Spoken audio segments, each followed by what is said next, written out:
Welcome to Luca and Miguel. Enjoy the video. You start by locking in structure. Weigh your flour and add cornstarch or a touch more flour to prevent excess spread.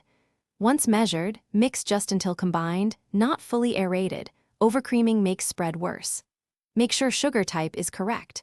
Brown adds moisture, granulated spreads less. After combining dry and wet, refrigerate a sample dollop briefly to confirm firmness. This early control of ratios is the only reliable way to stop cookies. You must chill the dough. This is the critical step. Once scooped or rolled, wrap and refrigerate for at least 1 hour. Longer gives better results. If you need speed, freeze for 15 to 30 minutes until firm but not rock solid. The cold fat melts slower in the oven, which prevents instant spread.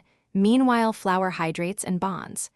Make sure to space scoops on a tray in the fridge so they cool uniformly, because uneven temperature leads to inconsistent spreading. You finish by baking from cold.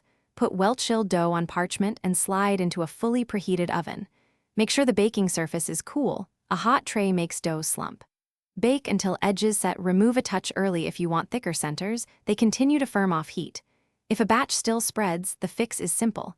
Add a tablespoon of flour or cornstarch, chill longer, and check oven temperature.